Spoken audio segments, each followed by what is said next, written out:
Innovation, one of today's hottest topics on the speaker circuit. Our next speaker can bring his success as an idea guy, entrepreneur, and, get this, zoo dude to your event.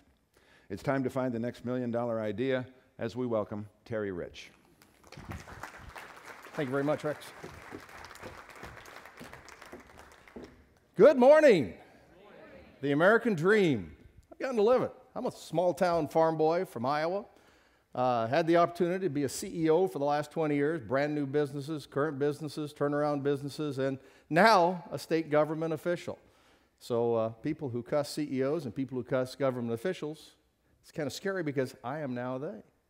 But today I'm going to talk a little about something that I think will pertain to any of your organizations, any of your events, in creating an innovative environment within your organization. Now, people are always looking for different things, and we're going to talk about creativity. I've always been told that I've been creative. I think that means that I was weird. I don't know if that's, I've got ADHD or something like that, be able to come up. But I found over the years, the money comes when you're not creative. The money comes when you're innovative. A lot of people have a great idea, but unless they put that idea into action, and you all have great ideas, but until we put it into action, you don't make any money. You don't monetize it.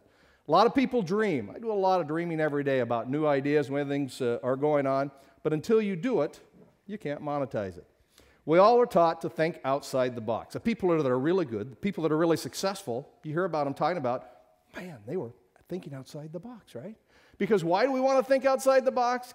Because that's where the $1 million idea is. And that's what we want to talk a little about today, and I'd love to talk to your organization or audience about. We're going to talk about creating an innovative environment where you work. And I'm going to give you a simple point today to take back with you, a takeaway with all of this. A lot of people try to be innovative. A lot of people are very successful, but then they become extinct. Let me show you a few examples of that. Here's the first one, the post office. Look how well the post office did. But it was always, let's work Monday through Saturday. Let's work from this time to this time. This is how much it should cost. This is how it should be handled. UPS came along. They're not competition. We're the Postal Service. We can continue to do well. FedEx came along. Overnight delivery. We don't need that. People won't expect that. And look what happened. Another example, broadcast television. We talked about it a little bit ago. They said 3 or 4 televisions. People will never pay for television, will they? Well, I came up through the cable business. That was my first job in cable television when cable wasn't cool, with Ted Turner, a huge innovator, and MTV and HBO. We got to help start it all. And in that, we found that, yes, in fact, people do. In fact, broadcast, talk about extinction without changing. Fox Network's now talking about actually giving up all of their airwaves and doing it direct streaming like Netflix is doing. Pretty interesting. But here's the prime example. Google Kodak. And the reason I mentioned Kodak, because The Economist said Kodak was the Google of its day. Listen to this. According to Forbes, Kodak didn't fail because it missed the digital age. In fact, Kodak invented the first digital camera. But the brains there said, hey, everybody's going to always want to print pictures, right? So we don't want to worry about this digital camera. It'll hurt our business. So in your session, in your discussion, in our discussions, we will talk about the different steps to creating an innovative environment. What's it like to work in a fun, innovative environment? I'm telling you, the cable business was so innovative. I had 20 years, and I think I had one bad day in the entire time. They were always asking us to create, what should we do? What could we do? We wrote the book. We couldn't touch anything that didn't turn to gold. It was so much fun. And here are the few of the lessons that I learned. Number one is, good leaders, which you are within your organization, create authority, allow authority, so that people that have an idea can take that idea and be the author of it and move ahead. Provide enough resources, whether it's people, money, and the experiences that go along with that. Being nimble. Change is inevitable. Being able to change, that Kodak did not do, is very important. But the one point I'd like to point out and give you a takeaway today is understanding that employees want to please. I never realized, as I went to work, and I'm always saying, well, hey, how about this? How about that? Why don't, we were at the zoo. They said, we don't have enough young adults. All we have are kids. It's a kids zoo. We've got to expand our universe. So we were thinking, what do people want? Well, how about this? The young people like to drink. So we decided, well, let's keep the zoo open a couple extra hours, and let's have zoo brew. Well, last week, they had 3,000 people attend the zoo brew here at the zoo.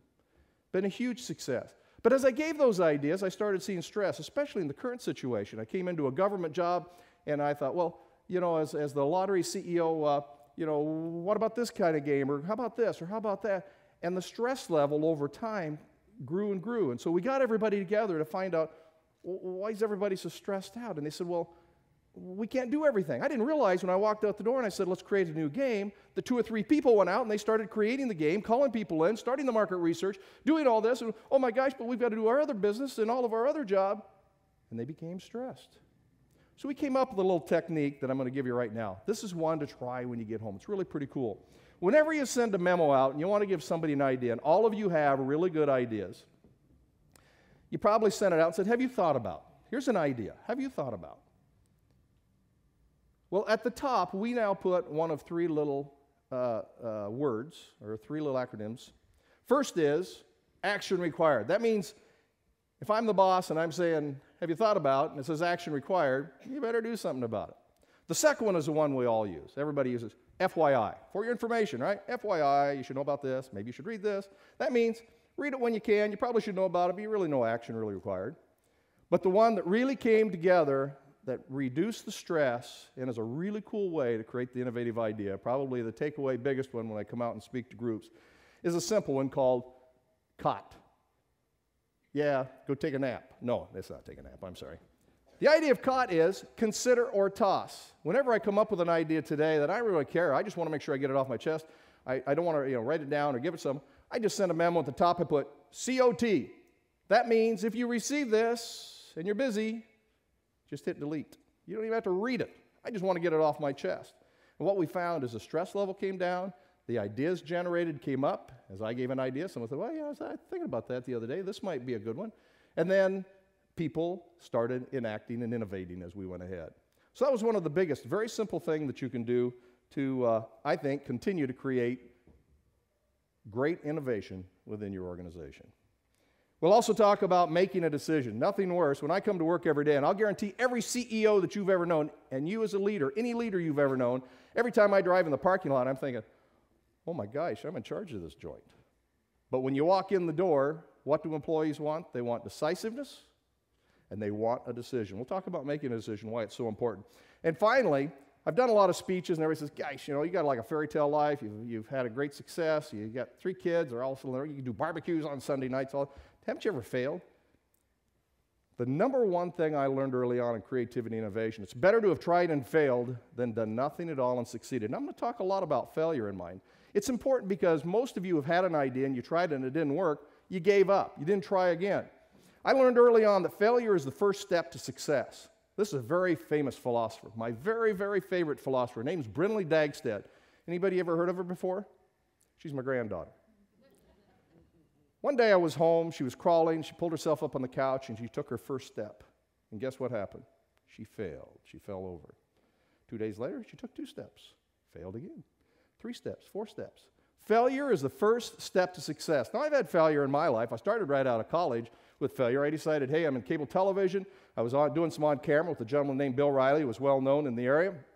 And I noticed at 5 o'clock in the afternoon, I didn't have this 5 o'clock shadow. So I picked up my Track 2 razor that I'm going to write to Schick and tell them how great I love the razor. It's a really cool razor. I know that in 2 weeks, I got to try at least. I may fail, but I got to try at least. I could get a national commercial. So I wrote the letter up, told them how great it was, sent it in. 2 weeks to the day, I get the letter back from Schick. Here's what it said. Dear Mr. Rich, expressing your complete satisfaction with your Schick Track 2 razor, we appreciate writing us. We regret to inform you, however, you wrote the wrong company. Gillette makes the Track 2 razor. I did fail, huh? But I learned my lesson in doing a little bit of research before I move ahead. It motivated me, though, to continue to do lots of on-camera work and ultimately all the way up to HBO, Stars, many other different TV engagements that I've been able to do. But I learned very quickly, failure is the first step to success, and you can't be afraid to fail. And you cannot be afraid to motivate your folks to try something new, to bring innovation within your own organization. It's called the no man's. It's when you sit around the boardroom table and say, give me 2 or 3 ideas, and someone says something. Anybody know what the no man's are? They're the people that sit around and go, no, man, that's the dumbest idea I've ever heard. You've got to get rid of the no man's within an organization and encourage people to try something, even though it's better to have tried and failed than done nothing at all and succeeded. Here's my $1 million idea for you today, though. I get calls all the time about giving me ideas. In fact, when you walk out of the room today, across the way there's a law firm. I own that building. And of course, everybody parked there when there was a big event at this conference center. And so I put up no parking, 24 hours. People parked there. 5 o'clock, any place to park, they pulled in there. Enforced, they parked there. So we brainstormed. Here was the ultimate idea. And when you go out, you can see this. It says, towed car retrieval. And I just stuck any number up. We don't have anybody parking there anymore because there's something different about the psyche of, geez, if they're serious enough, they're going to put where to call if my car's towed. I better not be parking here, right? But here's one from Menlo, Iowa. Menlo, Iowa is located on exit 88. Don't forget that exit. Exit 88. Menlo, Iowa wanted to figure out a way to bring it. They're what, 2,000 people, 1,000 people maybe, dying down. We need to bring business in. 60,000 people go by Interstate 80 in Menlo, Iowa.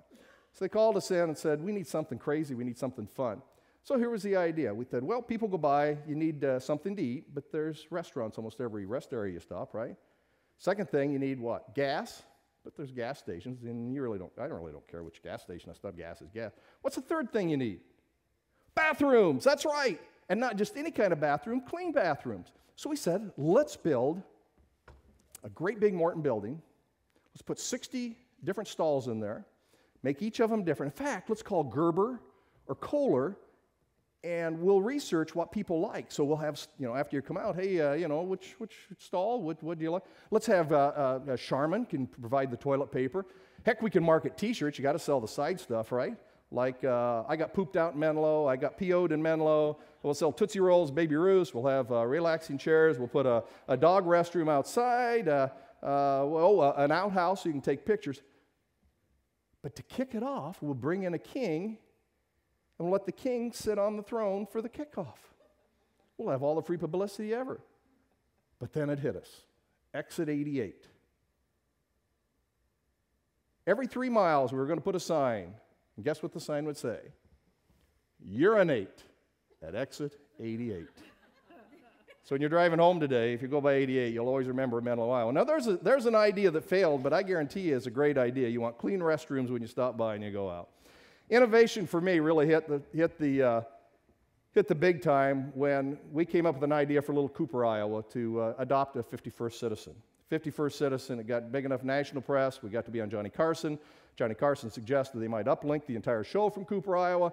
They were able, we'll tell the story about how we then worked with HBO to start doing uplinks so that all HBO free previews, Stars free previews, became a multi-million-dollar business for us with Rich Heritage Incorporated, doing work for HBO, Stars, Encore. We did business with Johnny Carson, Bob Hope, a lot of stories with a lot of celebrities, which I won't bore you with today, but are really fun to show that the key to innovation is creating the innovative environment. We'll put it together. And what I found, I've got a lot of people who've made a lot of money. I've met a lot of people who made a lot of money.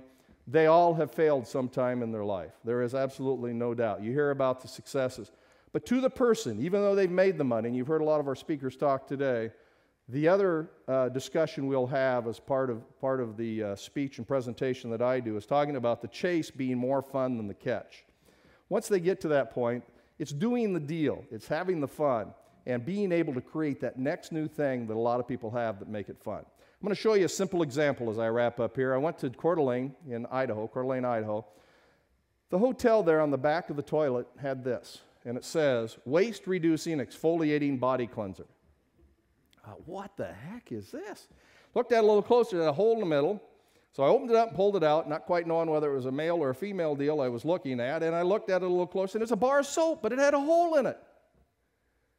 I'm thinking those darn accountants, because I'm a marketing guy, those darn accountants figured out you don't use the middle when you go to a hotel, you're only there a day or two, so they just gave you the outside of the bar, not the inside of the bar. Pretty innovative, huh? But here's what's really innovative. The piece in the middle was sitting on the sink. So they used one bar of soap and they cut it in 2 pieces, and now they only have to use 1 bar of soap per room versus another. That's innovation. So take home, consider or toss. I hope you'll consider me as for your events as you look down the road. And I hope you'll consider all these. I know Midwest Speakers Bureau has done a great job in representing many of us, and it really makes events fun when you can add to. But mine is to be there to help you and to motivate your folks to be thinking about the next new idea and creating an innovative environment within your organization. And I often do half hours or hours afterwards with an executive committee to actually say, what's the problem you're having now, and do a brainstorming session with 100 really fast ideas like we just discussed that may spark that one new idea that really works. So contact the Midwest Speakers Bureau. We'll talk about creating an innovative environment. Have a great day, and I appreciate your audience today. Thank you very much.